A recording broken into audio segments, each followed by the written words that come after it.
તારી મહાન કરી મંગલ કર્યો ગ્રંથ કરણ કો કાન જાતે મિલે સમાજ સબ પાવે નિજ પદ મિત્યા ભાવથી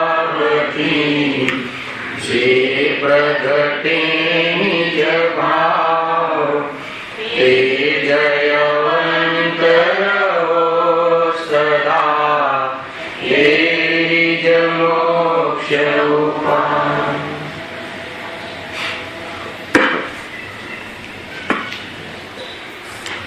श्री मोक्ष मार्ग प्रकाशक ग्रंथ से बीजा अधिकारी पर આપણે સ્વાધ્યાય ચાલી રહી છે. આજની જે ગાથા છે એના વિશે થોડીક 5 મિનિટ આપણે ચર્ચા કરીશું. બહુ સુંદર ગાથા, ઘણી લાંબી ટીકા, ઘણો લાંબો ભાવાર્થ, ગુરુદેવના એના પર કોમેન્ટ્સ પ્રવચન, હંમેશાની જે ગાથા ચાલી ને આજની વાત એમાં મૂળ કન્સેપ્ટ એ છે કે રાગાદી ભાવનો આત્માને કોઈ એમ માને કે રાગાદી ભાવનો હું સર્વથા કરતા છું. સાંખ્ય મત કહ્યું 5 મિનિટ લઈએ છે એનું શું સ્વરૂપ છે, આનંદ આવશે, શું કેવું થાય છે કે જીવ જે છે માને છે કે રાગાદી ભાવનો હું તો સર્વથા કરતા છું, છે જ નહીં. તો ગુરુદેવ કહે છે કે સંસારની સિદ્ધિ થતી નથી. એ પુરુષને, એ આત્માને જો રાગાદી ભાવ છે જ નહીં, સર્વથા કરતું જ નથી એમ માનવામાં આવે તો કહે છે કે એ સાંખ્યમતી છે, જૈનમાં જન્મ્યો હોવા છતાં અગર કોઈ આમ માને તો મિથ્યા દૃષ્ટિ છે એમ કહે. હવે ત્યાં જ્ઞાનીને હું કહ્યું કે જેને ભેદ વિજ્ઞાન છે, રાગ ને જ્ઞાન બે જુદા છે એમ જે માને છે, એવી જેની દ્રષ્ટિ થઈ છે, એવા જીવને જે પરિણમનમાં રાગનું ધૂમ છે એનો એ જ્ઞાતા દૃષ્ટા છે એટલે એ અકર્તા છે. આ બે વિઝન મળે. સાંભળી લેવાનું. આપણે શું માનીએ છીએ કે જ્ઞાની રાગનું અકર્તા છે એટલે જાણે કે એને રાગ થતો જ નથી, આપણે એમ માનીએ. એમ નથી. રાગ તો એને થાય છે, ભૂમિકા અનુસાર રાગ કરે છે, પરિણમે છે રાગરૂપ, પરંતુ એને પોતાનો સ્વભાવ માનતું નથી, એ ઠીક છે માનતું નથી, એટલે એનો જ્ઞાતા દૃષ્ટા રહે છે, એ અપેક્ષાએ અકર્તા છે. મારો પ્રશ્ન એ છે કે કરતું નથી જોઈએ તો જ્ઞાની પણ રાગાદી ભાવનો કરતા છે, અને અકર્તું નહીં જોઈએ તો જ્ઞાની રાગાદીનો જ્ઞાતા દૃષ્ટા છે એટલે અકર્તા છે. આ બે વિવક્ષા કરે છે. બરાબર છે. કરતા કઈ રીતે કહ્યું? કરતા એટલે કે કરવા લાયક છે એમ નહીં, પરિણમે છે, પણ એને પોતાનો સ્વભાવ માનતું નથી એટલે એને અકર્તા થયો. જ્ઞાતા દૃષ્ટા રહે, સ્વભાવમાં ન માને. મારો પ્રશ્ન એ છે કે જે જ્ઞાતા દૃષ્ટા રહ્યું અને અકર્તા રહ્યું, અકર્તા રૂપે પરિણમ્યું, એ દ્રષ્ટિનો વિષય છે કે નહીં? એ અકર્તા પણ જે થયું એ દ્રષ્ટિનો વિષય છે કે નહીં? કોઈ જવાબ આપે તો મને ખ્યાલ આવે કે પ્રવચન બરાબર ચાલી રહ્યું. પ્રશ્ન ખ્યાલ ના આવે તો ફરીથી સ્વેચ્છાએ જવાબ આપી શકે છે. પોતાના જ્ઞાનની કસોટી કરી અને પોતાના કન્સેપ્ટને ક્લિયર છે કે નહીં માટે જવાબ આપી શકે. પ્રશ્ન ખ્યાલમાં આવ્યો? પ્રશ્ન શૈલેષભાઈ કે રાગાદી ભાવનો જે કરતા પરિણમન થાય છે એ તો વ્યવહારનો વિષય છે, એ તો આત્માનું સ્વરૂપ નથી, મારો સ્વભાવ નથી એમ દેખે છે, એમ માને છે, અને એ પણ એનો જ્ઞાતા દૃષ્ટા રહે છે એટલે એને અકર્તા પણ છે. અને જેટલું રાગુ પરિણમન રહે છે એ અપેક્ષા એ કરતા પણ છે. તો જે અકર્તા પણ થયું એ અકર્તા દ્રષ્ટિનો વિષય છે કે નહીં? સમયસર ચલાવવું પડશે અહીંયા.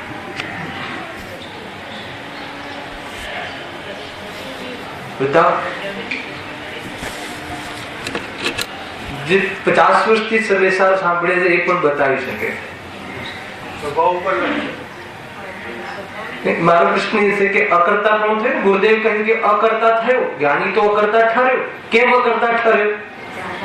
કેમ કે એ રાગાદી ભાવને પોતાનો માનતો નથી, સાક્ષી ભાવે રહે છે, જ્ઞાતા નિષ્ઠા રહે છે, એટલે અકર્તા ઠર્યો.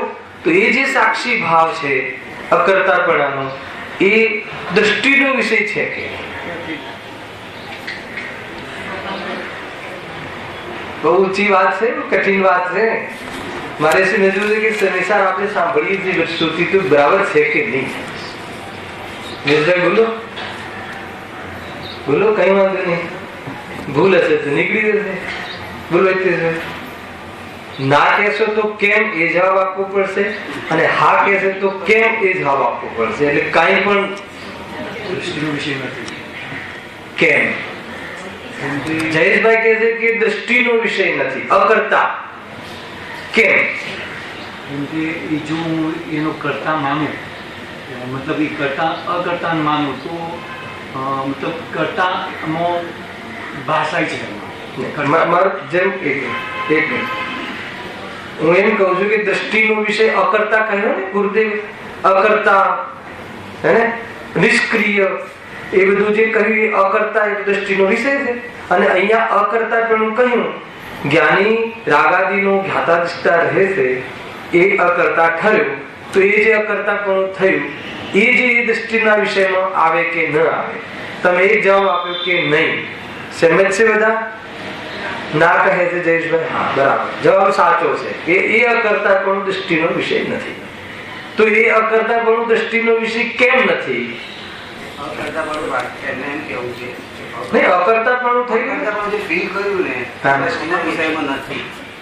કેમ નથી? કેમ? બહુ સિમ્પલ છે, ખાલી પહોંચો નથી. કેમ એવડું નથી? અકર્તા પણ થયું ને. અકર્તા તો દ્રષ્ટિનો વિષય કહ્યું છે. શું વાત કરો? અકર્તા પણ આ જે અકર્તા પણ થયું એ દ્રષ્ટિનો વિષય કેમ નથી? બોલો.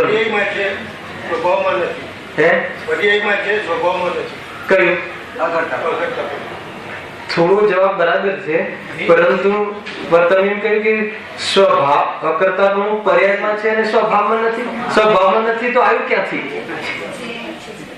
ચંદ્રકાંત, અગર અકર્તા પણ સ્વભાવમાં નથી તો આવ્યું ક્યાંથી? એટલે કઈક તો થોડો જવાબ બરાબર આવી રહ્યો છે, પણ જોડે તમે કથન જોડ્યું ને, સ્વભાવમાં નથી એ વાત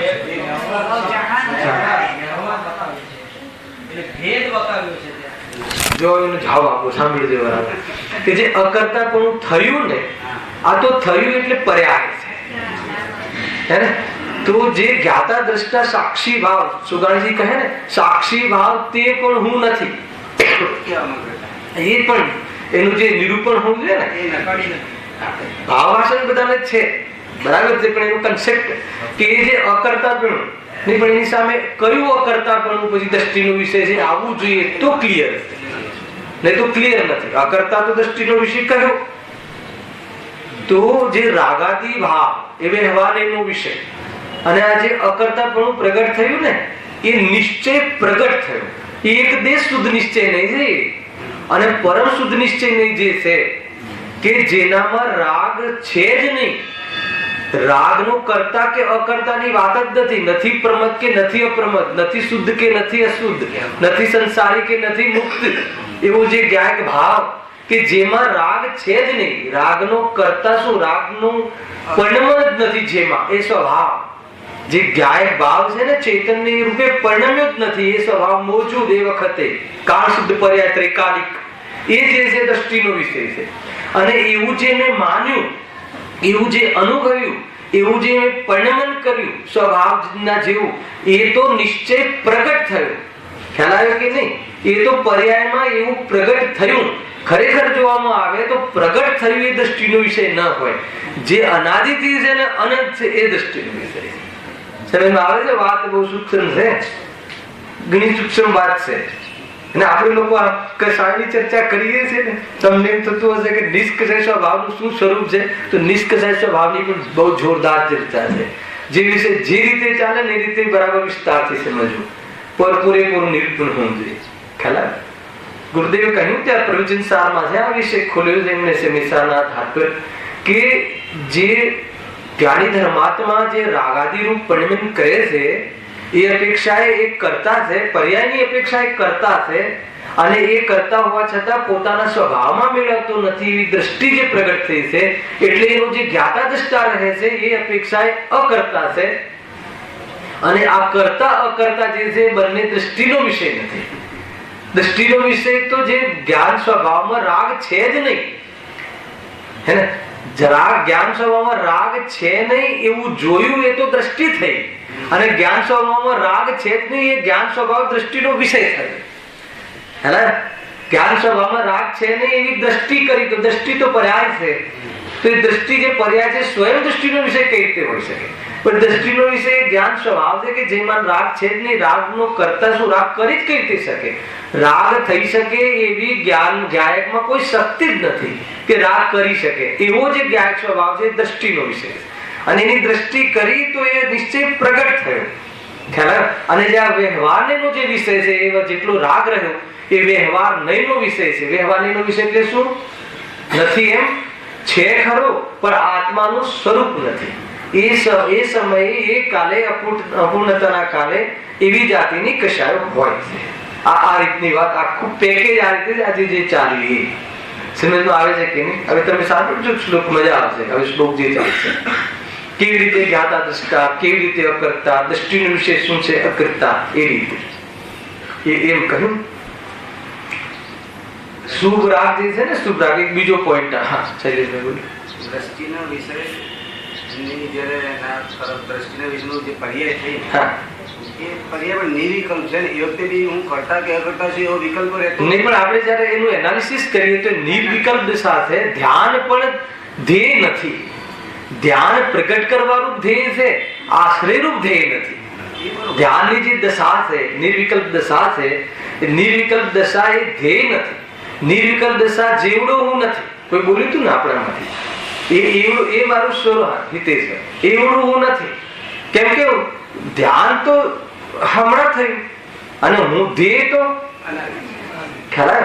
એ રીતે આવો કન્સેપ્ટ. એક બીજો વિષય આવ્યો હતો કે વ્રત આદિ શુભ ભાવ. શુભ ભાવ મિથ્યાત્વ છે કે સમ્યક્ત્વ છે? હે ને? 5 મિનિટ હવે લઈ જ લઉં છું જરા. શુભ ભાવ, વ્રતાદિ ભાવ સમ્યક્ત્વ છે કે મિથ્યાત્વ છે? કઠિન કામ છે.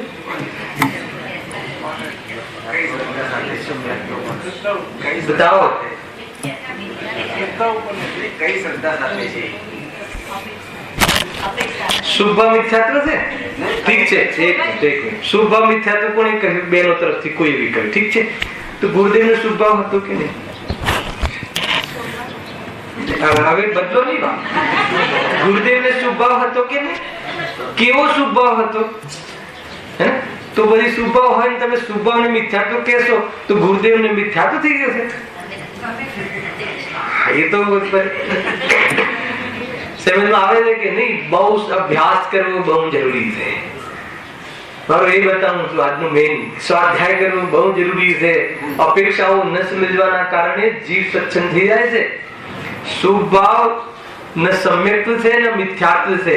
શુભ ભાવ દોષ કયો ગુરુદેવે? કયો દોષ કયો? અસ્થિરતાનો દોષ છે. એને ધર્મ માનવો, શુભ ભાવનો ધર્મ માનવો એ મિથ્યાત્વ છે. શુભ ભાવ મિથ્યાત્વ નથી. શુભ ભાવને હું કરી શકું છું, અશુભ ભાવને હું મટાડી શકું છું, એ મિથ્યાત્વ છે. સમજમાં આવ્યું કે નહીં? શુભ ભાવમાં પ્રવૃત્તિ થતા અશુભ ભાવ અર્થાત અશુભ ભાવ ટળતા જે મંદ કસાય થાય છે એ શુભ ભાવ છે. અને સ્વરૂપમાં રહેતા શુભ ભાવ થતો નથી, એ ધર્મ છે. શુભ ભાવ તો કોઈ રીતે ધર્મ નથી, અને શુભ ભાવ મિથ્યાત્વ નથી. શું કહ્યું? આવું પેકેજ છે. આ બધું આ નહીં સમજમાં આવે તો જે એ શુભ ભાવ તો મિથ્યાત્વ છે. શુભ ભાવ કોને કહ્યું મિથ્યાત્વ છે? ચારિત્ર ગુણની વિકારી પર્યાય છે અને મિથ્યા તો શ્રદ્ધા ગુણની વિકારી ક્રિયા છે. ક્યાં બે લાગુ પડે છે?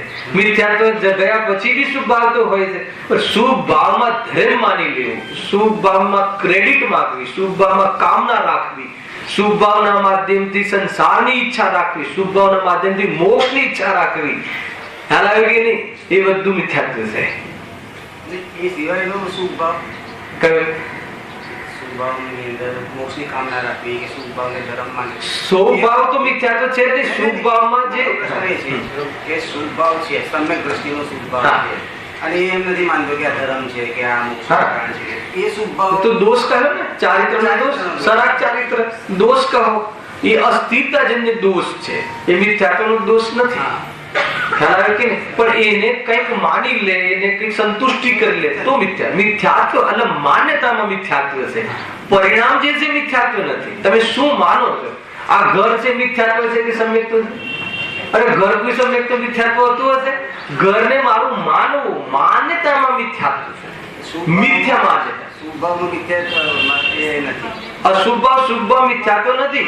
અશુભ ભાવમાં સુખ માનવું અને શુભ ભાવમાંથી ધર્મ માનવું, શરીરમાં દેહમાં એકત્વ બુદ્ધિ કરવી, પરમ કર્તૃત્વ બુદ્ધિ કરવી, ખ્યાલ આવે કે નહીં? વિષયોમાં સુખ બુદ્ધિ કરવી, શુભ ભાવમાં ધર્મ બુદ્ધિ કરવી, આ બધું મિથ્યાત્વ છે. હવે સાંભળો, છે શું શુભ ભાવ? અશુભથી બચવા, હે ને? અશુભથી હવે આપણે એમ કહ્યું ને, શુભ ભાવ એ કરી શકતો નથી, અશુભ ભાવ બટાડી શકતો નથી. હું શુભ ભાવ કરી શકું છું, અશુભ બટાડી શકું છું, એ પણ મિથ્યાત્વ. તો હવે કઈ રીતે થશે? તો કે જ્યારે અશુભથી બચવા જીવ સ્વયં શુભમાં રહે છે એટલે અશુભથી બચે છે, એનું નામ શુભ ભાવ. કશાય નહીં બનતા. અને હવે શુભને ટાળવું છે કે નહીં? શુભ ટાળી શકતો નથી, પણ ટાળવો તો છે. શુભને અભાવ કરવો છે કે નહીં? તો જ્યારે સ્વરૂપમાં રહે છે ત્યારે કશાયની મંતરરૂપ ભાવ પણ પેદા થતા નથી, એનું નામ શુભ ભાવ પણ ગયું. ધર્મ તો વિતરાવે છે. ખ્યાલ આવે કે નહીં? કયો ભાવ ક્યાં હોય છે એ વાત બધી સમજવી જોઈએ. શુભ ભાવ ન રહ્યો તો વિતરાગતા પેદા થઈ, એટલે અશુભ તો પેલા ગયો, પછી શુભ ન રહ્યો. કેમ ના રહ્યો? સ્વરૂપમાં રહેવાથી. ઉપયોગ સ્વરૂપમાં લીન રહ્યો એટલે આ ભાવ ન થયો, એનું નામ ધર્મ છે.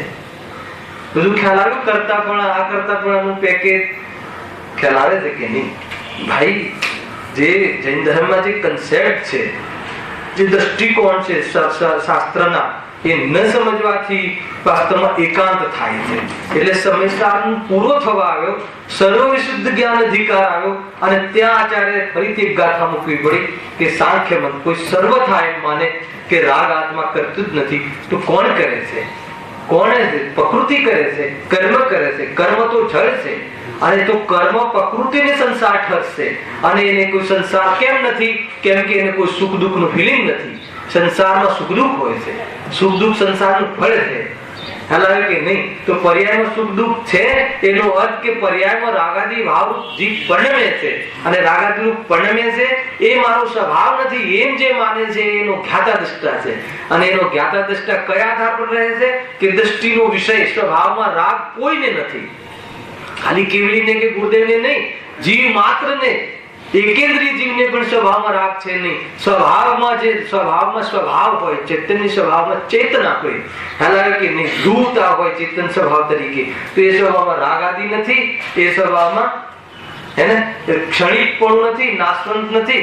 એવો સ્વભાવ જે છે એ જ્ઞાયક ભાવ દ્રષ્ટિનો વિષય છે. દ્રષ્ટિ કરવી એ દ્રષ્ટિ કરી અથવા દ્રષ્ટિની થવી અથવા અનુભવવો એ નિશ્ચયનો પ્રગટ થવું. નિશ્ચય શું છે? નિશ્ચય એટલે એ વિષય જ્ઞાનનો કે જેનામાં સ્વભાવમાં કોઈ વસ્તુ દેહાદિ છે નહીં, એ છે. આખી વાત ખ્યાલમાં આવી કે નહીં? તો આ આખું પેકેજ છે. સમયસાર દ્રષ્ટિનો વિષય, સ્વાનુભવ, એવી બહુ મહાન વિષયો છે. એને આપણે તો વ્યવહારના વિષયો અત્યારે થોડાક ઉઠાવ્યા છે, એ પણ સમજવા જરૂરી છે. કોઈને એમ લાગે કે કોઈ આત્માની વાત તો કરો. બેન આવે છે કે નહીં? ઓલા કોટા વાળા એક વાર મને કહે કે ઓલા તમે શુદ્ધાત્માની વાત કરો. શુદ્ધાત્માની વાત બી જયારે કરીએ છીએ તો પાવરફુલ કરીએ છીએ. કેવલ જ્ઞાનની પર્યાય પણ શુદ્ધાત્મામાં નથી. એવડો નથી આત્મા રાગ નથી એટલી વાત શું કામ સાંભળવી છે? ક્ષણિક પર્યાયનો જેનામાં અભાવ છે. જુઓ જરા શું છે, એક જણ જુઓ, એક જણ જુઓ, એક જણ જુઓ. હા, આરામથી. હા, સ્વરૂપ આવું છે ભાઈ. ક્યાં આવ્યા હતા આપણે? બીજા અધિકારનો પેજ નંબર બતાવો. હા, વાંચીને આવ્યા છો કે નહીં? હા, સારું. ચારિત્ર મોહની કર્મના ઉદયમાં જીવના પરિણામોમાં ચારિત્ર મોહની કર્મ એના ઉદયમાં જીવના પરિણામમાં થતા ઉદય એટલે નિમિત્ત લેવું. જીવના પરિણામમાં કષાય ભાવ થાય છે અને કષાય ભાવથી એ જીવન વિતાવે છે અજ્ઞાની છે. તો એ કઈ કષાય હતી? ક્રોધમાન માયાનો. થોડું 5 મિનિટ વિષયનું સમેટીને આગળ વધીએ છે. શું વાત હતી? ચારિત્ર મોહની કર્મના ઉદયના નિમિત્તથી જીવના પરિણામોમાં જે ક્રોધમાન માયા લોભ આદિ જે કલુષતા થાય છે, જે કષાયો થાય છે, એ કષાયોના કારણે આખું જીવન એ ક્રોધમાન માયા આદિ કષાયોમાં દુઃખથી વિતાવે છે. તો જ્યાં ક્રોધનો ઉદય થાય છે, થોડી થીમ સમજી લઈએ, બહુ પહેલા થઈ ગયું હતું. ક્રોધનો ઉદય થતા, ક્રોધનો ઉદય એટલે શું લેવું ત્યાં? કે તે ક્રોધ કર્મ, ક્રોધ ભાવને ક્રોધનો ઉદય થતા જીવના પરિણામમાં વેર ભાવ, ક્રોધ પરિણામ થાય છે, ભાવ થાય છે. અને એ પરિણામ થાય છે એમાં શું ઈચ્છે છે? પરદ્રવ્યને અનિષ્ટ માની અને એનું બુરું ઈચ્છે છે. સમજો. પરંતુ પરદ્રવ્યનું બુરું કે સારું થવું એ તો ભવિતવ્યને આધીન છે. આવ્યું ને આ બધું? એટલા માટે તારું ક્રોધ પરિણામ કેવું છે? વ્યર્થ છે. માનકષાયના ઉદયમાં, માનકષાય કર્મના ઉદયમાં જીવ માન પેદા થતા, અભિમાન પેદા થતા બીજા જીવનું કોઈ પદાર્થને અનિષ્ટ માની અને એને નીચો દેખાડવા, એનો અભ્યાસ કરવા ઈચ્છે છે, એવી જાતિની ચેષ્ટા કરે છે, પ્રવૃત્તિ કરે છે. પણ બીજા કોઈ જીવનું યશ અને અપયશ એ ભવિતવ્ય આધીન છે. તે દ્રવ્ય તે જીવના કર્મને આધીન છે. એટલે તારો માન ભાવ પણ કેવો છે? વ્યર્થ છે. ખ્યાલ આવે ને? આ ચર્ચાઓ થઈ હતી, યાદ છે કે નહીં? માયાચારી, માયાચારીમાં શું થાય છે ભાઈ? માયા નામની કષાય કર્મના ઉદયમાં છલ કપટથી કોઈ પદાર્થને ઈષ્ટ માનીને, ઈષ્ટ માનવું એ મિથ્યાત્વ, અને ઈષ્ટ માનીને એ પદાર્થને છલ કપટ કરીને એની સિદ્ધિ કરવા, એ કયા? ચારિત્રનો દોષ. સિદ્ધિ કરવા ઈચ્છે છે, પણ એ પદાર્થની સિદ્ધિ થવી અર્થાત પ્રાપ્તિ થવી એ તો ભવિતવ્યને આધીન છે, કર્મને આધીન છે. એટલે તારે માયાચારી પણ કેવી છે? વ્યર્થ છે. સમજમાં આવે છે? આવે છે કે નહીં? સંકેત. લોભ કષાય કર્મના ઉદયમાં જીવને લોભ પરિણામ થાય છે. કર્મનું નામ પણ લોભ, એ પરિણામનું નામ પણ લોભ. લોભ કષાય કર્મના ઉદયમાં જીવને લોભ પરિણામ થાય છે. ત્યારે અનેક પદાર્થોને પોતાના, વિશ્વના તમામ પદાર્થોને પોતાના પાસે મેળવી લેવાનો ઈચ્છા પ્રાપ્ત થાય છે. પણ કોઈ બી પદાર્થનું સંયોગમાં આવવું એ તો ભવિતવ્યાધીન છે. છતાં આ જીવને આ રહસ્ય ખબર ન હોવાના કારણે, આ ભેદ વિજ્ઞાન ખ્યાલ ન હોવાના કારણે જીવ કર્મના ઉદયમાં ભેદ વિજ્ઞાન ન કરતા કષાયો રૂપ પરિણમે કરે. આ પ્રકારે ચારિત્રમોહની કર્મના ઉદયમાં 4 પ્રકારની કષાયનું વર્ણન કર્યું હતું. એના પછી શું વર્ણન કર્યું? આ 4 પ્રકારની કષાય મુખ્ય રૂપથી 4 પ્રકારની: ક્રોધ, માન, માયા, લોભ. હવે સ્તરની અપેક્ષાએ, ખ્યાલ એના લેવલની અપેક્ષાએ ક્રોધ 4 પ્રકારનો, માન 4 પ્રકારનો, માયા 4 પ્રકારનો અને લોભ 4 પ્રકારનો. કયા? અનંતાનુબંધી ક્રોધ, અપ્રત્યાખ્યાનવિની ક્રોધ, પ્રત્યાખ્યાનવિની ક્રોધ, સંજનન ક્રોધ. એ રીતે માન, માયા અને લોભ કષાય કેટલા પ્રકારની થઈ? 16 પ્રકારની.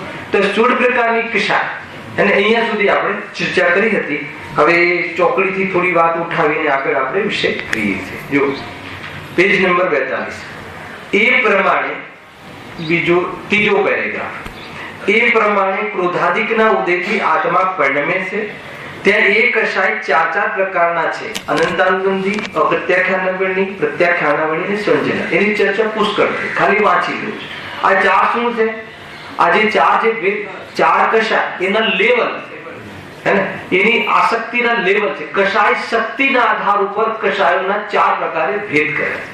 ખ્યાલ આવે છે કે એના આધારે આપણે ગુણસ્થાન સમજ્યા, એના આધારે આપણે ઘણા ભેદ સમજ્યા ચોકડીના ભાવમાં.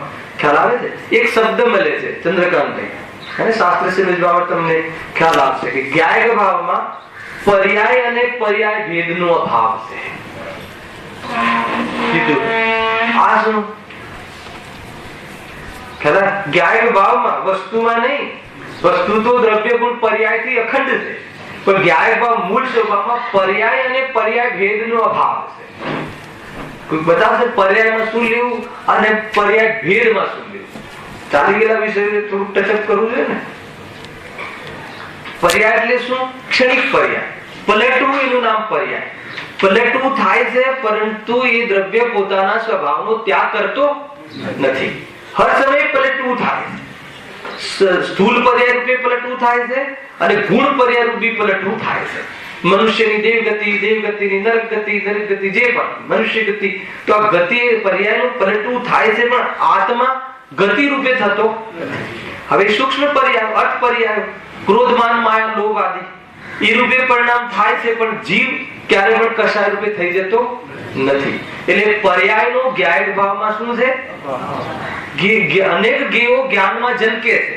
એક સમયની જ્ઞાનની પર્યાયમાં ગેયો જનકે છે, પણ જ્ઞાયકમાં ગેયકૃત શુદ્ધતા ઘૂસતી નથી.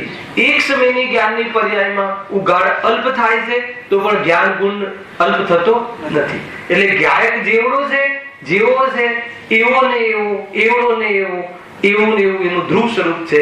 એ જ્ઞાયક ભાવ છે. તો એ જ્ઞાયક ભાવમાં શું થયું? પર્યાયનો અભાવ થયો. હવે પર્યાય ભેદ એટલે શું? પર્યાય ભેદ એટલે 14 ગુણસ્થાન. આજે પર્યાય ભેદમાં ગુણસ્થાન જે બહારમાં સંયોગો અને સંયોગી ભાવના આધાર ઉપર જે અનેક પર્યાયના ભેદ પડે છે, મિથ્યા દ્રષ્ટિ, સમ્યક દ્રષ્ટિ, વર્ણવૃત્તિ, મહાવૃત્તિ, કેવલ જ્ઞાની, અરિહતપણું, મુનિ, સિદ્ધ અવસ્થા, આ બધા પર્યાય ભેદ છે. આ બધું આત્મામાં બોલો છે કે નહીં? કયા આત્મામાં? તો કોને છે આ બધું? જડને છે. જ્ઞાયક ભાવમાં નથી. એટલે શું? જ્ઞાયક ભાવમાં આ બધી પર્યાય એટલે આવી ક્ષણિક પર્યાય નથી. એમ લેવું છે. પર્યાય ભેદ નથી. સમ્યક દ્રષ્ટિ એ જ્ઞાયક નથી. જ્ઞાયકને જોવે એને સમ્યક દ્રષ્ટિ કહે છે. જ્ઞાયકને ન અનુભવે ને મિથ્યા દ્રષ્ટિ કહે છે.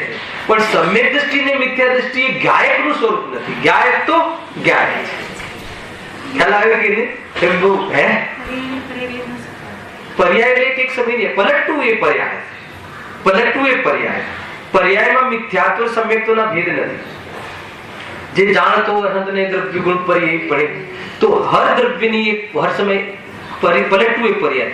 પોતાના સ્વભાવનો ત્યાગ કર્યા વગર નિરંતર નવું નવું પલટવું, નવું નવી રીતે નવી નવી પર્યાય પલટવું, એ પલટવું નામ પર્યાય છે. અને એ પર્યાયમાં જે ઔદયિક આદિ, એને ઔષમિક આદિ, ક્ષાયિક આદિ એનો વિષય બનવો અને એ વિષયના નામથી એ દ્રવ્યને જુદો જુદો જાણવો, એ પર્યાય ભેદ છે. ગતિના આધાર પર જ્યાં મનુષ્ય ગતિનો જીવે, એ તો પલટવાના આધાર પર મેં મનુષ્યનું ઉદાહરણ લીધું. પરંતુ પલટવું બતાવતું ને પલટવા છતાં તો એ ગતિ ભાવ, ઔદિક ભાવ, પર્યાયની અંદર ઔદિકપણું આવે. એ વિષય જે પર્યાય એના આધાર ઉપર નવા નવા નામ ધરાવે છે. પર્યાયની અંદર તિર્યંજનું ઔદિકપણું આવે ઈ સંયોગમાં તો એને તિર્યંજ કહેવાય છે.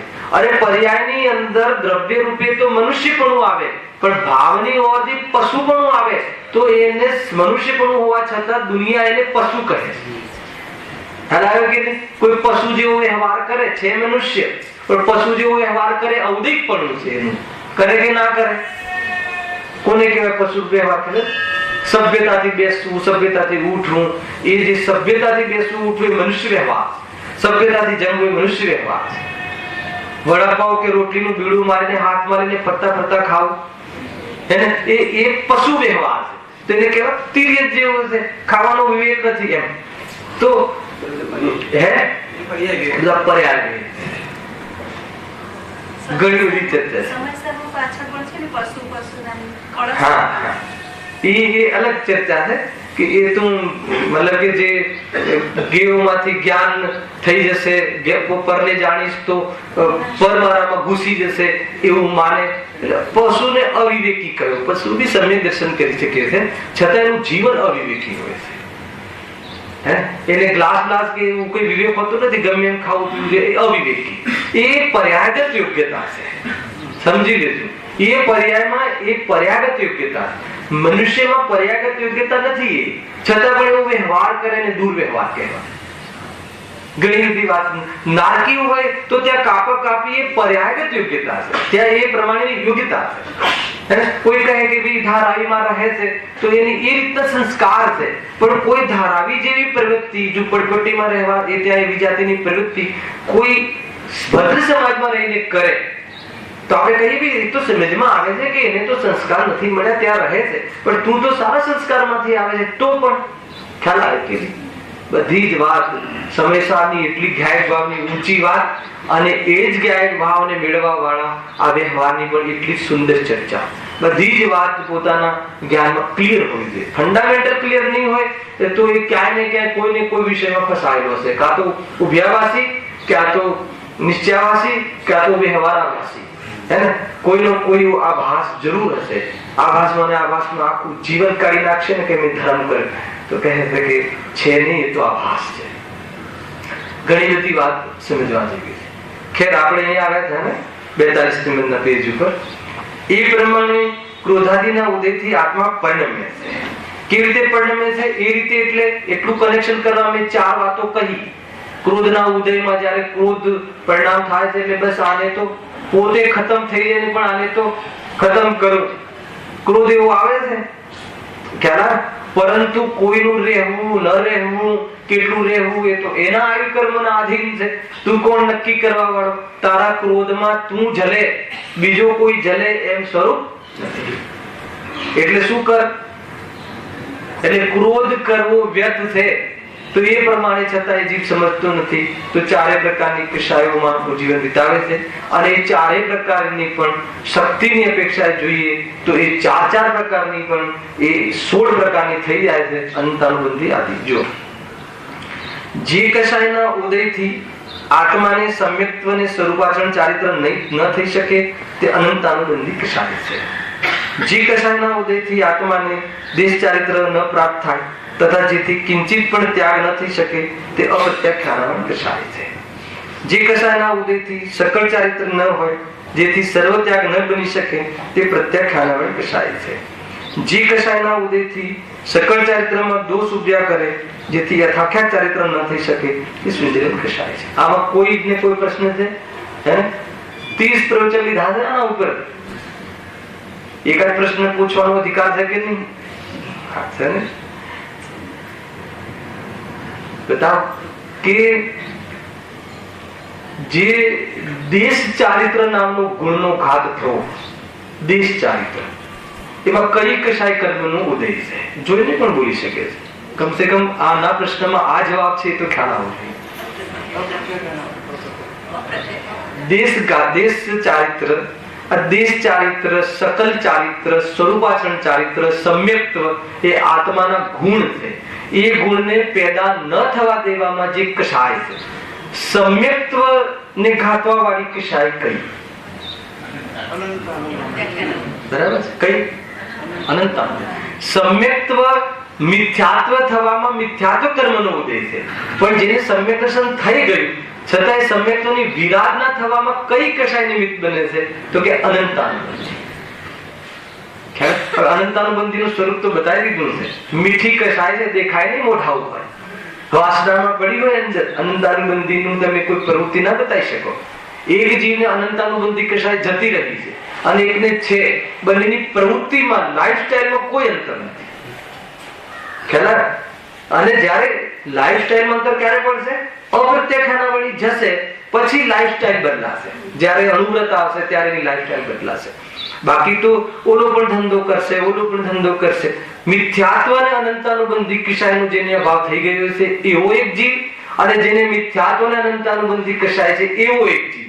બંને જીવની ભદ્ર સજ્જન જીવ, સજ્જન જીવ લેવો પછી કોઈ બી નહીં.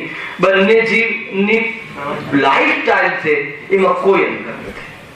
કેમ કે ઓલી અનંતાનુબંધી વાસનામાં કસાય છે અને મિથ્યાત્વ તો ભ્રાંતિ છે. એ શું માને છે, બોલે શું છે એ નહીં. બોલે તો પોપટ જેવું સરસ બોલે, હું જુદો આ જુદો, હું ગાયક ભાવ, હું ગાયક ભાવ, પણ માને શું છે એની મહેનત છે.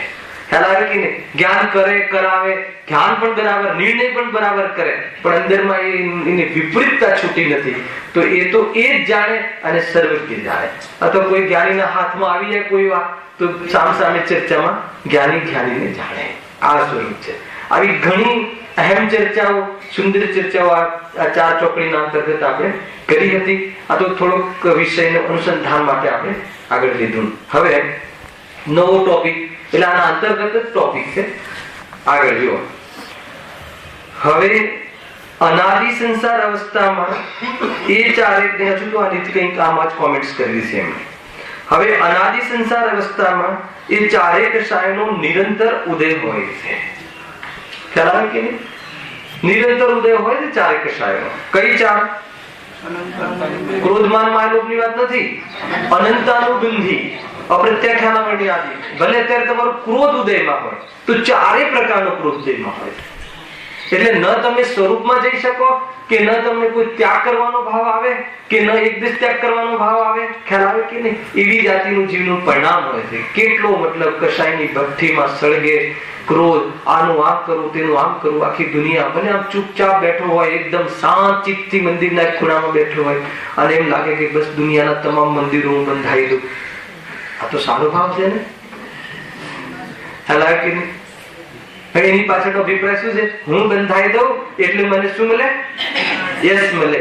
કામના છે ને યશની, તો એ ભલે શુભ ભાવ કહેવાય, પરંતુ એ કશાયની મુખ્યતાથી હોવાથી અશુભ ભાવ, કરતા બુદ્ધિ પણ છે અને એટલે તો એ ભાવ કરે છે. એટલે દાન આપવામાં નામ લખાવવાનો ભાવ છે ને, યાદ રાખજો. એ ધર્મ તો છે જ નહીં, પણ પુણ્ય ભાવ પણ નથી. નામ લખે નહીં, નામ લખાવવાનો ભાવના, ઈચ્છા. કોનું નામ લખાવવું છે? નામ તારું છે જ નહીં. બહુ મોટા ઝઘડા થાય છે. એક ભાઈ પૂછે કે તમે મારે, મને ખરેખર પૂછ્યું હતું કે મારે 51 લાખ રૂપિયા તમારે લાડમાં કે સ્વાધ્યાય કરવાના હોય તો આપવાનો ભાવ છે, પરંતુ કેવડું નામ આવશે, ક્યાં નામ આવશે?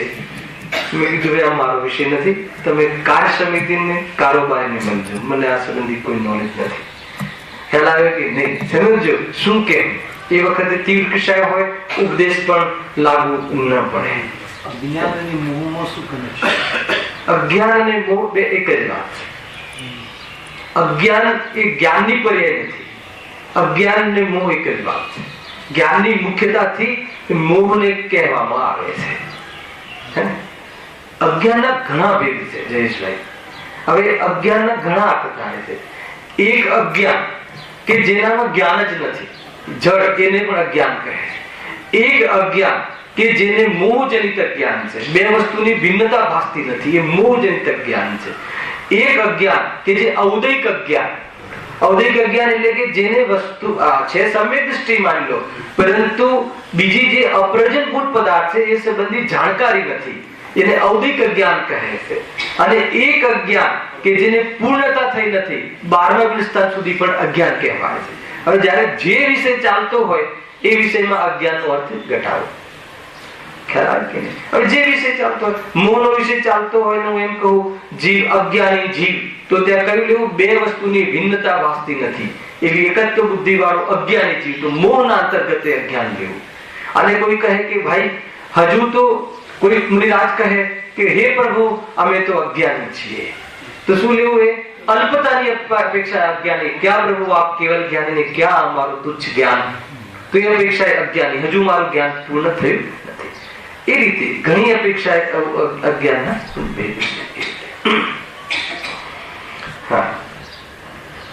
જો હવે અનાદિ સંસાર અવસ્થામાં એ ચારે કષાયનો નિરંતર ઉદય હોય છે. પરમ કૃષ્ણ લેસ્યારૂપ તીવ્ર કષાય હોય ત્યાં પણ, તથા શુક્લ કે લેસ્યારૂપ મન કષાય હોય ત્યાં પણ નિરંતર એ ચાર કષાયોનો ઉદય રહે છે. કારણ કે તીવ્ર મનતાની અપેક્ષાએ અનંતાનુબંધી આદિ ભેદ નથી, પણ સમ્યત્વ આદિ ઘાતવાની અપેક્ષા ભેદ છે. આપણે આ બહુ પહેલા લીધું હતું. આ 4 ભેદ શું છે કે ગુણ પ્રગટ ન થવા દેવા એવી કસાય શક્તિ છે. માનો કે અનંતાનુબંધી એટલે મંદ અને સંજનન એટલે મંદ અને અનંતાનુબંધી એટલે તીવ્ર એમ નથી. તીવ્ર મંદ તો લેસ્યાના ભેદ છે. હવે એક લેસ્યા નવો શબ્દ આવે શું કરે અને 2 લેસ્યાના તો નામ પણ આપે છે. શું કહ્યું છે? પરમ કૃષ્ણ લેસ્યા રૂપ તીવ્ર કષાય હોય ત્યાં પણ તથા શુક્લ લેસ્યા રૂપ મંદ કષાય હોય ત્યાં પણ નિરંતર આ 4 કષાયનો ઉદય હોય છે. હે હવે લેસ્યા શું છે? કષાય અનુરંજિત યોગને લેસ્યા કહે છે. અર્થાત તો જે લિંપન કરે, કર્મનું લિંપન કરાવવામાં નિમિત્ત બને એવા ભાવોને લેસ્યા કહે છે. તો આ જે લેસ્યા જે છે એને કલરના નામ આપવામાં આવ્યા છે, કૃષ્ણ અને શુક્લ. ખ્યાલ આવે છે? એક ષટલેસ્યા વૃક્ષ દોરેલું હોય છે. ક્યાં કોઈ જોયું હશે? 6 લેસ્યાનું વૃક્ષ. એની અંતર્ગત તીવ્ર કષાય અને મંદ કષાય હોય છે. લેસ્યા 6 પ્રકારની, એના નામ કલર પર છે. એમાં એક દ્રવ્ય લેસ્યા હોય છે, એક ભાવ લેસ્યા હોય છે. કેટલું સમય છે આપણી પાસે? 15 મિનિટ. ઠીક છે, લેસ્યાનું થોડુંક શરૂ સમજી આપે. બરાબર? તો જે દ્રવ્ય લેસ્યા અને ભાવ લેસ્યા, તો જે 6 પ્રકારની કઈ છે? કૃષ્ણ, નીલ, કપોત, પીત, પદ્મ, શુક્લ. આ 6 કલર છે. કૃષ્ણ એટલે કાળો કલર, નીલ એટલે મણીનો કલર, કપોત એટલે કબૂતરનો કલર, પીત એટલે સોનાનો કલર, પદ્મ એટલે કમળનો કલર અને શુક્લ એટલે ધવલ સફેદ કલર. આ 4 પ્રકારનું કલર કષાયને કલરથી બતાવવામાં આવે છે. કષાયને કલર હોય, રંગ તો પૂતગલ ને હોય, પણ બસ એ કલર કષાયને રંગ નહીં હોવાથી કષાયના પરિણામ બતાવવામાં આવે છે. આપણે કહીએ પણ છે ને શૈલેષભાઈ કે આનું મન છે ને બહુ કાળું છે. તો કાળું મન હોય, પરિણામ ખોટા હોય, કાળું મન છે, આમાં કાળા ધોળા બહુ કરે છે. તો કષાયને પણ કલર થી બતાવવામાં આવી છે. એ શાસ્ત્રમાં છે. તો એક છે દ્રવ્ય લેસ્યા અને એક છે ભાવ લેસ્યા. તો દ્રવ્ય લેસ્યા એટલે શું લેવું? હંમેશા પરદ્રવ્યની વાત છે. તો સંયોગમાં જે શરીર છે એ શરીરના પણ આ 6 પ્રકારના કલર હોય છે. હવે આપણે ધ્યાનમાં ન પકડાય. નારકી નિયમથી કૃષ્ણ લેસ્યા, દ્રવ્ય લેસ્યામાં 3 પ્રકારની તે અશુભ લેસ્યા કહી, તો ત્યાં કૃષ્ણ લેસ્યા વાળા જીવો હોય, કાળા મેષ એ પ્રકારના હોય. અને દેવગતિમાં શુક્લ લેસ્યા મુખ્ય છે. બધા સફેદ શુક્લ પ્રકારના એ ચામડીના રંગ હોય. આ તો તે દ્રવ્ય લેસ્યા. હવે દ્રવ્ય લેસ્યા કોઈ પણ હોય, પણ ભાવ લેસ્યા એને 6 પ્રકારની હોઈ શકે છે. સમજી લીધું? ભાવ લેસ્યા 6 પ્રકારની હોઈ શકે છે. અહીંયા વિષય એ છે કે ભાવ લેસ્યા ભલે શુક્લ ભાવની હોય પણ અનંતાનુબંધી હોઈ શકે છે. હા, બરાબર. અહીંયા વિષય એ ચાલે છે. હવે શુક્લ લેસ્યા આ ભાવની ખબર છે ને? ભાવ એટલે હવે કૃષ્ણ જે છે એમાં તીવ્ર, તીવ્રતર અને તીવ્રતમ, મંદ, મંદતમ ને મંદતર. એમાં જે ઝાડના આધારે ત્યાં સમજાવવામાં આવ્યું છે કે એક ઝાડ કેરીનું ઝાડ છે. હવે 6 દોષ ત્યાં જઈ રહ્યા છે. એમાં 3 દોષોના ભાવ અશુભ લેસ્યા કૃષ્ણ આદિ અને પિત્ત આદિ શુભ લેસ્યા 3 પ્રકારના. એ 6 પ્રકારના ભાવો કરી શકે છે. કોઈને એમ થાય કે આંબાનું ઝાડ જોયું અને એમ થાય કે ભાઈ ઉપરની જે ડાળી આખી છે ને તોડી લઈએ તો આપણને કેરી ઘણી મળી જશે. ખ્યાલ? અને કોઈને એમ થાય કે નહીં, આપણે આખી મોટી શાખા તોડી લઈએ. અને ત્રીજાને એમ થાય કે ના કરતા આખું ઝાડ જ લઈ જઈએ તો આખું વર્ષ આપણું ઈંધણ પણ ચાલશે અને કેરી પણ ચાલશે. આવી પ્રકારના જીવો હોય છે. પછી એક 3 શુભ લેસ્યા વાળા તો કેવા હોય છે કે નહીં, જે ઝૂણખું છે ને એ ઉઠાવો, પણ એમાં કાચી કેરી હોય છે. એટલે બીજો જીવ કહે છે કે નહીં, એમાં જે પાકી કેરી છે ને એ જ પાડો. ત્રીજો કહે છે કે નહીં, કોઈ જીવને શું કામ હેરાન કરવું, જે નીચે પડી હોય પાકીને એ યુઝ કરવી જોઈએ. તો કેરી ખાવાના ભાવમાં પણ કેટલા અંદરમાં ભાવના ભેદ પડે છે. તો એ લેસ્યા અને એના આધાર ઉપર સ્થિતિ અનુભાગ બંધ પડે છે. કેરી ખાવાના 2 જણને ભાવ આવે પણ બંનેના અંતર કેટલા છે. ખ્યાલ? વાત અહીંયા 6 લેસ્યાનું સ્વરૂપનો અહીંયા વિષય નથી. અહીંયા અનંતાનુબંધી 4 કષાયો, ચાહે શુક્લ લેસ્યા વાળો જીવ હોય. શુક્લ લેસ્યા વાળો એટલે કોણ ખબર છે? દ્રવ્યલિંગી સાધન.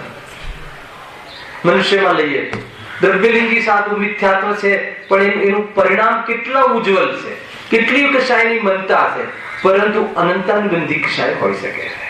અનંત સંસારનો બંધ મોક્ષનો અધિકારી નથી, કેમ કે એ પરિણામને એ શું માને છે? ધર્મ માને છે. અને આ રીતે બધા જ પરિણામોની વાસના અંદરમાં એને માને છે અનંતાનુબંધી કશાય, ચારે ચોકડી હોય. અને નરકમાં કૃષ્ણ લેશ્ય પરિણામ તો બસ આને કાપો અને મારું એ કરના પરિણામ કેવા છે? કાળા કૃષ્ણ લેશ્ય. પણ ત્યાં અનંતાનુબંધીનો અભાવ હોઈ શકે છે. કોને છે અત્યારે ત્યાં? શ્રેણીક રાજા, રાવણનો જીવ, કૃષ્ણનો જીવ. હવે નરકોમાં બિરાજે છે, ભાવિ તીર્થંકરો છે. ખ્યાલ આવે છે કે નહીં? આ બધા ભાવિ તીર્થંકરો છે, સમ્યક દ્રષ્ટિ જીવ છે ત્યાં. અને ભાવ કેવા, પરિણામ કેવા? કાપા કાપીના શુક્લ લેશા કૃષ્ણ લેશા જેવા. એટલે અનંતાનુબંધી જે છે એ મદતા તીવ્રતાના આધાર પર ભેદ નથી, એ સમ્યક્ત્વ અને જે સ્વરૂપાચરણ ચારિત્ર, દેશ ચારિત્ર, એ ગુણ પેદા ન થવા દેવા વાળા જે ભાવો છે એની વાત છે. ખ્યાલ?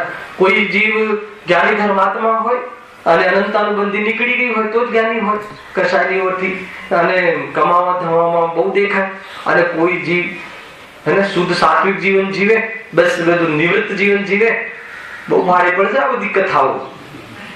એકદમ રિટાયર જીવન જીવે, સોનગઢમાં ઘર લઈ લીધું છે, હવે બસ અહીંયા આવવું નથી, અને અનંતાનુબંધી કશાય હોય. કઠિન છે ભાઈ, અંદરની વાત કઈ ઓર છે. બહારના પરિણામોની મંદતા ગમે એટલી હોય કોઈ કિંમત નથી. એટલે ગુરુદેવ કહે છે કે શુભ ભાવમાં ધર્મ નથી, ધર્મ તો વિતરાગ ભાવમાં છે. કેટલી તે કશાયનું લેવલ તોડી નાખ્યું છે. ભ્રાંતિ પહેલા તૂટી કે નહીં, મિથ્યાત્વ ભાવ ગયો કે નહીં, મિથ્યાત્વ ભાવ ગયા પછી એના અંતર્ગત જે કશાયોનું લેવલ તૂટે છે એના આધાર પર વિતરાગતા વધે. બહુ બધી ચર્ચા છે, થોડીક સ્પીડમાં લઈ રહ્યું છું, પણ આ સામાન્ય ચર્ચા નથી ભાઈ. ખ્યાલ? કાલે ત્યાં બોલી એક વાત કહી હતી ને, આપણે શું ધરવું કોને કહીએ નહીં ભાઈ? માન લો કે પાપ પરિણામ છોડીને પુણ્યમાં આવે ને, એટલે આપણે શું ધરવું કહીએ છીએ.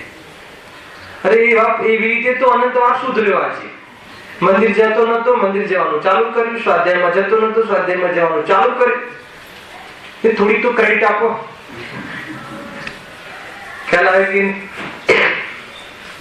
કોઈને ન્યુ કમર્સ ને એવું થાય કે અમે આજે આવ્યા ને તમે હવે, અરે સ્વાધ્યાયમાં આવીને જે તત્વ નિર્ણયનું કાર્ય, તત્વ નિર્ણય પૂર્વક પ્રતીતિ, અને એના પછી દેહની દેહ બુદ્ધિ તૂટીને એના આકર્ષણના, એના તરફના લક્ષના ભાવ મંદ પડે, અને મંદ પાડીને એને છૂટવા, એ બધું કાર્યક્રમ છે કે નહીં લિસ્ટમાં? તો કે નહીં, સ્વાધ્યાયમાં આવી જેવું કહ્યું હતું ને. બસ એ સમજમાં આવે છે કે નહીં? કોઈ જીવ મતલબ અનંતાનુબંધી લઈને બેઠો હોય ભગવાનની સામે, અને કોઈ જીવ ભોગોમાં હોય ને અનંતાનુબંધી છોડી દીધી હોય, નીકળી ગઈ હોય.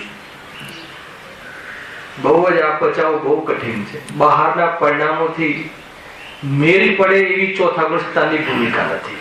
એ ભૂમિકા તો ઉપરમાં હોય છે. અંદરમાં જેવું પરિણામ, એવી બહારમાં પ્રવૃત્તિ, એ તો ઉપરમાં મુનિદશા આદિમાં એવી જાતિની સિચ્યુએશનો આવે છે.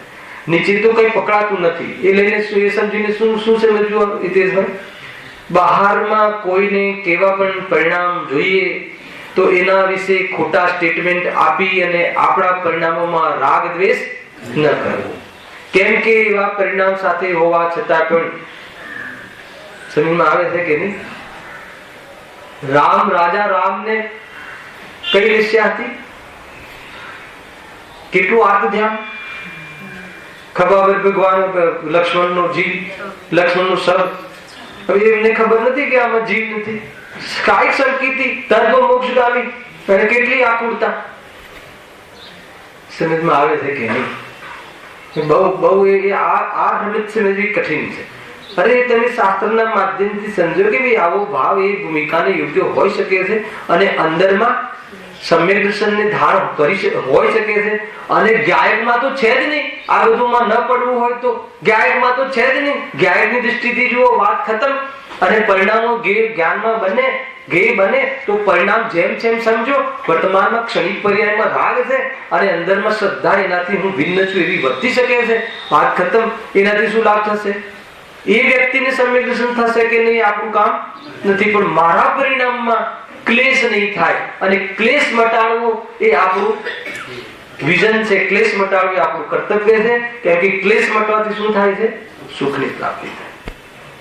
સમજમાં આવે છે આખી વાત?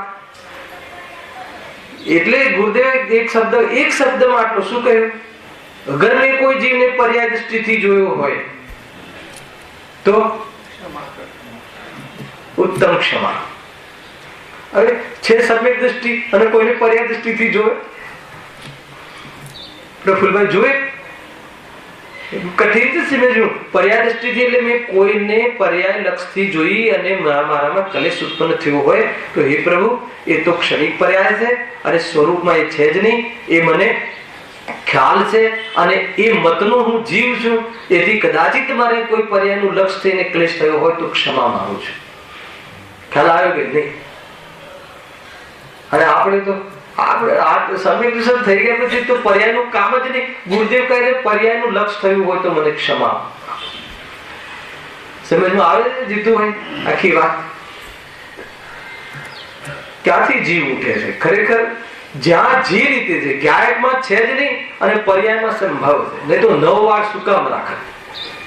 મુનિ અવસ્થામાં પણ હે ને અગર કશાય જન્મી જાય છે તો રુદ્રનો જન્મ થઈ જાય છે. બહુ ભારે છે આ પર પરિણામ. અને એ ભવે મોક્ષ જતા રહે છે મુનિરાજ ફરીથી મુનિ દશા લઈને. પરિણામોની વિચિત્રતા કઈ અલગ છે. ખ્યાલ આવે છે? સમ્યક દર્શન નથી તૂટતું તો પણ મુનિ દશા જતી રહે છે, ખોટું પરિણામ થઈ જાય છે અને ખોટા પરિણામમાં રુદ્રનો જન્મ થઈ જાય છે અને ફરીથી મુનિરાજે પોતાના પરિણામને સંભાળ કરી અને મોક્ષે જતા રહે. કયા પરિણામથી જોશું? કોને કયા પરિણામથી જોશું? હું પરિણામને જોવા જાય છે એટલામાં તો પરિણામ બદલીને મોક્ષે જતો રહે છે. એટલે એટલા માટે કહે છે કે પર્યાય દ્રષ્ટિ છોડ અને પર્યાયનું લક્ષ છોડ, ગાય ભાવને છોડ. એ એટલા માટે આ બધા વિઝન છે ભાઈ. ખ્યાલ આવે? અહીંયા તો શું વાત હતી કે શુક્લધાર કૃષ્ણ લિસ્યારૂપ તીવ્ર કષાય હોય ત્યાં પણ તથા શુક્લ લિસ્યારૂપ મંદ કષાય હોય ત્યાં પણ નિરંતર એ ચારે કષાયનો ઉદય રહે છે. કોઈ ગમે એટલા શુભભાવ કરતું હોય તો એમ ન માની લેવું કે અનંતાનુબંધી જતી રહી છે. અને કોઈ તીવ્ર કષાયમાં જોવા મળે તો પણ અનંતાનુબંધી ન હોય, અર્થાત તો ચારે હોય, બંને પોસિબલ છે. એટલે અહીંયા એ બતાવવું છે કે જે અનંતાનુબંધી જે છે કે જે માર્ગ મોક્ષ માર્ગ સાથે સંબંધ રાખે છે, ગમે એટલું મંદ પરિણામ કરી લે પણ અનંતાનુબંધી હશે ત્યાં સુધી મોક્ષ માર્ગનો પ્રારંભ થતો નથી. અને અનંતાનુબંધી હટી જાય અને ભૂમિકા અનુસાર વેપાર આદિ નીતિ ન્યાયથી પાપ હોય છે એને આ બહુ લીધું આપણે તો. અને પછી ગમે એટલા તું નીતિ ન્યાયથી તું ધંધો કર પરંતુ જ્યાં સુધી એક દેશ ત્યાગ નહીં થાય ત્યાં સુધી વિતરાગતા નહીં થાય. પછી કે એક દેશ ત્યાગ કરી લે પરંતુ જો સર્વ ત્યાગ નહીં કરે, હે ભરત મુનિ અવસ્થા નહીં ધારણ કરીશ તો ભલે ક્ષાયક સંકિતિ હો મોક્ષને પ્રાપ્ત નહીં થાવ. એટલા માટે મુનિ દશા ગ્રહણ કર. એક એના બધા પડલા એક ચોકડી પ્રમાણમાં એ પ્રમાણેના કષાયો મટે છે અને જેમ જેમ કષાયો મટે છે એમ વિતરાગતા પ્રગટ થાય છે અને જીવ અર્હંત બનીને સિદ્ધ થાય છે. એટલા માટે 4 ચોકડીનું જે વિભાજન છે એ સમ્યક્તવાદી ગુણોના ઘાતની અપેક્ષા એ છે, તીવ્રતા મંતાની અપેક્ષા નથી. ખ્યાલમાં આવે છે કે અનંતાનુબંધી આપણે એમ લાગતું હતું કે અનંતાનુબંધી કશાય એટલે જાણે મતલબ કે બહારમાં 7મી નરકના પાપના પરિણામ તો બહુ નાના છે અનંતાનુબંધીની સામે. અનંતાનુબંધીનું પરિણામ કઈ ખબર છે? એક કહ્યું તું ફરતી કહી દઉં. ભગવાનની સામે આવીને પૂજા કરી એ શુભ ભાવ હે ને, પણ એ અનંતાનુબંધીમાં ક્યારે જતું રહેશે કે આનાથી મને લાભ થાય. તો એક શુભ ભાવ અને શુભ ભાવના ફળથી લાભ થાય એની વાસનામાં શુભ ભાવના બધા જે ફળની વાસના પડી છે એનો અર્થ કે અનંતાનુબંધી કશાય થીજી જાય છે. હવે ત્યાં તમારું શું થિંકિંગ છે, શું થીમ છે વિચાર કરજો. હજુ તો જીવ મોક્ષની વાત કરું છું ત્યાં પંચેન્દ્રિયના ભોગ વિષય કશાયના સાધનોની કામના જે કરતો હોય, હું મંદિર જઉં ને મારો ધંધો સારો ચાલે હે ને અરે એ જીવ તો સમજી લો કે ખતમ થઈ ગયું, એ ગ્રહિત મિથ્યા થશે. કુદેવ ગુરુ ભલે સામે ન હોય. ગજબની વાત છે ભાઈ. જો એ કશાયની પ્રકૃતિઓનો તીવ્ર અનુભાગ ઉદય થતા તીવ્ર ક્રોધાથી થાય છે, તથા મંદ અનુભાગ ઉદય થતા મંદ ક્રોધાથી થાય છે.